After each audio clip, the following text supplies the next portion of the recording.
ઝઘડિયા તાલુકામાં વિપુલ પ્રમાણમાં ખનિજ સંપત્તિ આવેલી છે, ત્યારે ખનિજ માફિયાઓ દ્વારા મોટા પાયે ગેરકાયદેસર ખનિજ ખનન કરી પોતાની તિજોરી છલકાવીને રીતસર સરકારી આવકને ચૂનો લગાડી રહ્યા હોવાની વ્યાપક લોક ફરિયાદો ઉઠતા ઝઘડિયાના ડમલાઈ ગામમાં ગેરકાયદેસર સિલિકા ખનનનો મામલાને લઈને સાંસદ અને પૂર્વ ધારાસભ્ય દ્વારા જનતા રેડ કરવામાં આવી હતી। આવો જોઈએ જનતા રેડના દ્રશ્યો અને ત્યારબાદ સાંસદ મનસુખ વસાવા અને મહેશ વસાવાએ મીડિયાને શું કહ્યું, આવો જોઈએ।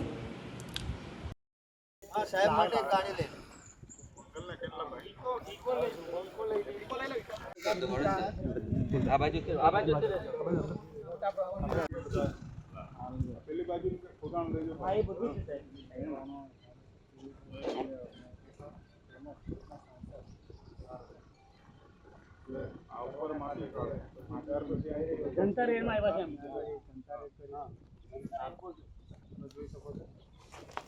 પણ આ દ્રશ્યોના હિસાબથી ખબર પડે છે, કારણ કે આ કાયમ એકનું આ તાજું ખોદાણ હોય એ સ્પષ્ટ પણ આ વિડીયોના અંદર તમે જોઈ શકો છો।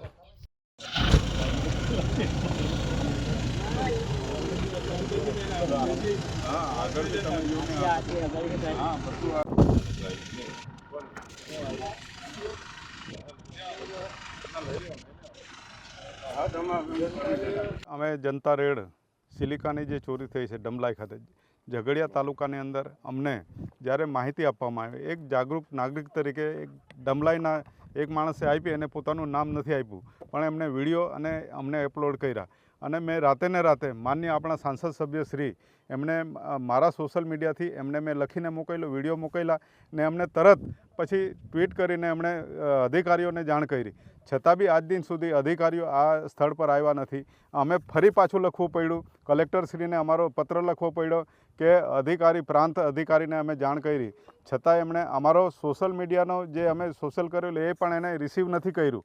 અને ત્યાર પછી માપણી કરવા માટે અમે લખ્યું કે અમે અમારી સાથે માપણી અને બધું જ લઈને આવીશું, સોશિયલ મીડિયા લઈને આવીશું, મીડિયા સાથે લાવીશું અને માન્ય સાંસદ સભ્યશ્રીએ કીધું કે આપણે જઈશું, કેમ કે અગાઉ અમારા સરપંચ સાથે કંઈ અમારી કોઈ દુશ્મની નથી, અમારે કોઈ લેવા દેવા નથી, પણ એ પંચાયતમાં જે નુકસાન થાય છે એના માટે અમે જાગૃત કરવા માટે આ પ્રજાને જાગૃત કરવા માટે અમે આવ્યા છે। સરપંચશ્રીએ નિવેદન કર્યું હતું કે આ લોકો ખોટું એ હા, એમણે જે અરજી કરી છે ચોક્કસ એની સાથે અમે તપાસ કરવા માટે માન્ય સાંસદ સભ્યશ્રી સાથે અમે જઈશું, કલેક્ટરમાં અને આ બધા યુવાનો ટીમ બધી જઈશું, મીડિયા જઈશું ને માન્ય છોટુભાઈ વસાવા સાહેબ આટલા વર્ષોથી આના માટે લડે છે, જળ જમીન જંગલ માટે, એને બચાવવા માટેનું અભિયાન છે, કોઈ કમાવા માટે નથી। ને હવે પછી અમારે અહીં રાજપાડીની ટીમ મનસુખભાઈ અને છોટુભાઈ વસાવાના આગેવાનીમાં એક અમે ટીમ બનાવીશું ને રોજી રોજનું જે ખનિજો ચોરી થાય છે એકલી ડમલાઈ માટે નથી, પણ નર્મદા મૈયા હોય કે બીજા પથ્થરો હોય કે બધી કોઈ પણ હશે, ઓવરલોડ ગાડીઓ ચાલતી હશે, ખોટી રીતે ખાડા ખોદીને રોયલ્ટી વગર, પરમિશન વગર, જીપીસીપી વગર, એ બધા પર અમે રેડો કરીશું ને એના અભ્યાસુ લોકો અમારી સાથે છે, યુવાનો ઘણા બધા છે, ડૉક્ટર અશ્વિન પણ અહીં ગાડી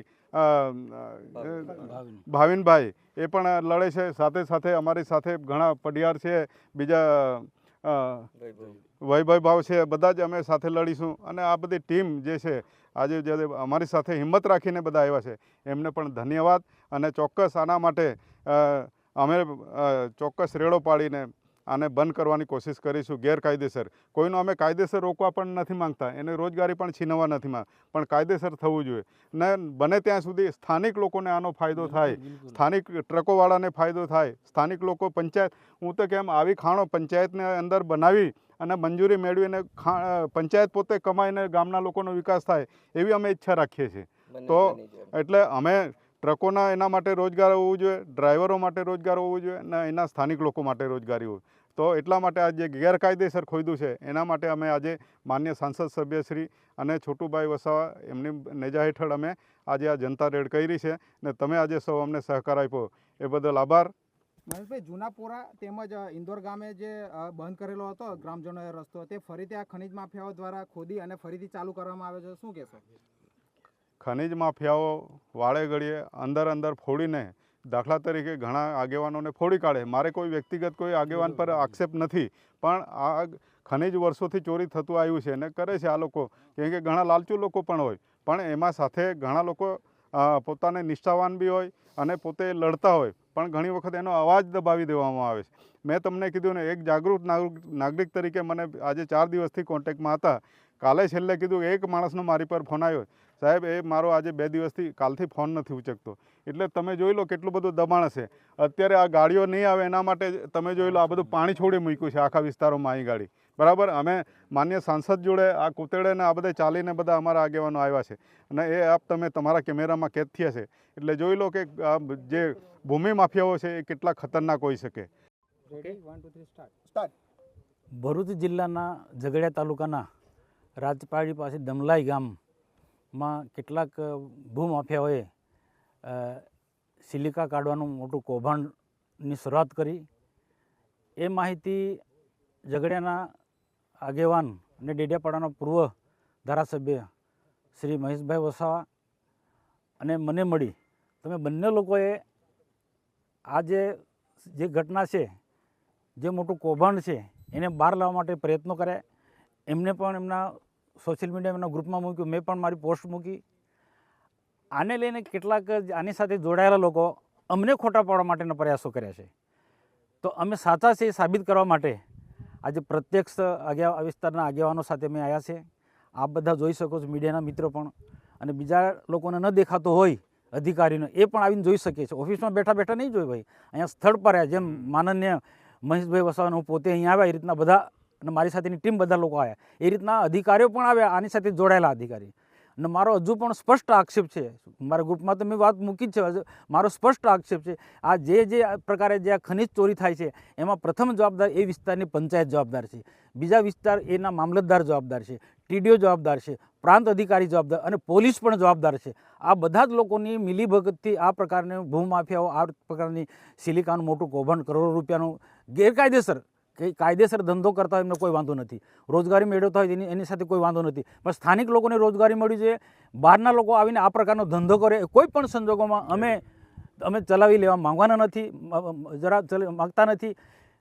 કોઈને રોજગારી મળે એના માટે અમે સામેથી ખુશી આનંદની લાગણી અનુભવીને સપોર્ટ કરીએ છીએ, પરંતુ ખોટું નહીં કરવું જોઈએ. અને કેટલાક જનતાને પણ મારી અપીલ છે કે કેટલાક આ ભૂમાફિયા અમારા વિરુદ્ધમાં ગેરમાર્ગે લોકોને ચડાવ ઉશ્કેરી રહ્યા છે, અમારા પર ક્યાંક બની શકે તો હુમલા પણ કરવાના પ્રયાસો કરે. આજે મને ફોન આવ્યા કે ત્યાં ના જશો ને વાતાવરણ ઢોળાય છે, ગંભીર વાતાવરણ. કંઈ વાંધો નહીં, અમે સત્યની લડાઈ લડી છે અને સત્ય માટે લડે છે. મહેશભાઈ પણ ડેડિયાપાડામાં વર્ષોથી ધારાસભ્ય તરીકે આ સત્યની લડાઈ લડ્યા છે. એમના પિતા શ્રી છોટુભાઈના માર્ગે લડાઈ લડી રહ્યા છે. ત્યારે આમ જનતાને પણ મારી વિનંતી છે કે અમે સાચી લડાઈ લડી છે. આદિવાસીના હક અને અધિકાર માટેની લડાઈ લડી રહ્યા છે. આદિવાસીનો હક અને અધિકાર પંચાયત તો એકલો નથી, એના આમ પ્રજા આખા ગામને લોકોનો આ જે ચાલે છે આ કૌભાંડ, એ ગામના લોકોને રોજગારી મળે એના નિયમ પ્રમાણે અમને કોઈ વાંધો નથી. પરંતુ આજે કેટલાક ભૂમાફિયાઓ, રેત માફિયાઓ, સિલિકા માફિયાઓ, આ સિલિકા માફિયા રાજપાડીમાં જો ક્યાં ક્યાં ઠેર ઠેર એજન્સીઓ ઠોકી બેસાડી છે. એ બધા લીગલી નથી. સરકારની જે કેટલાક નિયમો છે, પોલિસી છે, એનો વિરુદ્ધ જઈને આ બધું ઠેર ઠેર સિલિકા કૌભાંડ કરી રહ્યા છે. નાના હશે કે પછી મોટા લક્ષો છે, મોટા લોકોની મોટી વગ હશે, પરંતુ અહીંના લોકો જાગૃત થયા છે.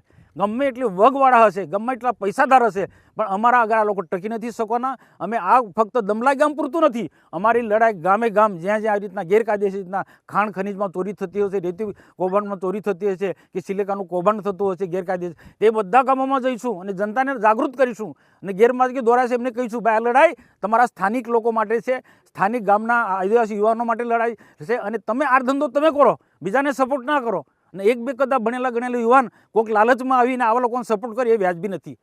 તો આવનારા દિવસોની અંદર અમે વહીવટીતંત્રનું પણ ધ્યાન દોર્યું છે અને હજુ પણ ધ્યાન દોરવાના છે. હું મહેશભાઈ સાથે જઈને કલેક્ટરને રજૂઆત કરીશું. આની તપાસ થવી જોઈએ. એમાં પંચાયતના પણ જવાબદાર લોકો છે, એમાં સરપંચ હશે, તલાટી હશે, મામલતદાર પણ જવાબદાર છે, પોલીસ પણ તેટલી જવાબદાર, ટીડીઓ પણ તેટલો જવાબદાર અને પ્રાંત અધિકારી પણ તેટલો જવાબદાર છે. આજે જો મહેશભાઈ પોસ્ટ મૂકી, મેં પોસ્ટ મૂકી, આ ખાલી પોલીસ બંદોબસ્ત એકલા આવ્યા છે અમને બીવડાવવા માટે, પણ અધિકારી જેમની ખરેખર જેમની જવાબદારી છે, ખાણ ખનીજથી માંડીને બધા જ લોકો, મામલતદાર કે પ્રાંત કે જે હશે એ બધા લોકો અહીંયા આવવું જોઈતું હતું. અને આ સ્થળ પર અમે બતાવતા એમને કદાચ આંધળા લોકો એમને પાટા બાંધેલા છે, પ્રાંતના અધિકારીને પાટા બાંધેલા છે, મામલતદારને પાટા બાંધેલા છે, ખાણ ખનીજના અધિકારીને પાટા બાંધેલા છે, કે પોલીસના અધિકારી જે નિયમને હપ્તા લે છે એમને પાટા બાંધેલા હશે. અને સરપંચના અહીંયા આવતા તે અમને જે પડકાર ફેંક્યો છે એમને બતાવતા સરપંચની પાસે જો એ ટીમ જો વિનંતી કરું છું તમે જાતે પંચાયતે અહીંયા આવો, ગામ પંચાયતની તમારે આખી બોડી આવીને જુઓ કે આ તમારા પંચાયતની અંદર કેટલું ગેરકાયદેસર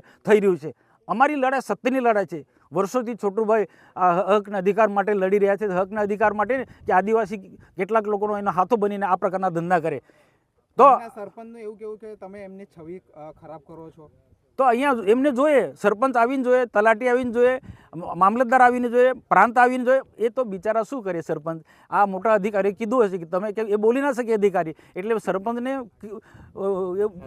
હાથો બનાવી દીધો. અને આ પ્રકારનો એ સરપંચની સાથે અમારી લડાઈ જ નથી. અમારી લડાઈ ગામ પંચાયતનો હક છીનવાયા છે. ગામ પંચાયતની જે સંપત્તિ જે લૂંટાઈ રહી છે, ગોચરની જમીનમાં આ રીતના ગેરકાયદેસર ખોદાઈ રહ્યું છે, એની સામે સરપંચની સામે લડાઈ નથી. હું સરપંચને અપીલ કરું છું, તમે અમને સપોર્ટ આપો. આ ખોટું રીતના જે ગેરકાયદેસર ખોદે છે એના અમે લડીએ છીએ. તમે લોકો પંચાયતે અમને સપોર્ટ આપવું જોઈએ. અમે તમારી સાથે એક પંચાયતને અમે કહીએ છીએ કે બધી જ પંચાયતોને અમે સપોર્ટ આપવા તૈયાર છે. જ્યાં પણ ખોટું થતું હોય અમને માહિતી આપો, અમને સહકાર આપો. અહીંના મહિલા સરપંચનું કહેવું છે કે અમે પણ આગળમાં લેખિતમાં રજૂઆત કરી છે કલેક્ટરને. શું કહેવું તો એ કોપી મને બતાવી, હું કલેક્ટરને વાત કરીશ. ના, આજે હું કલેક્ટરને અમે મળીશું.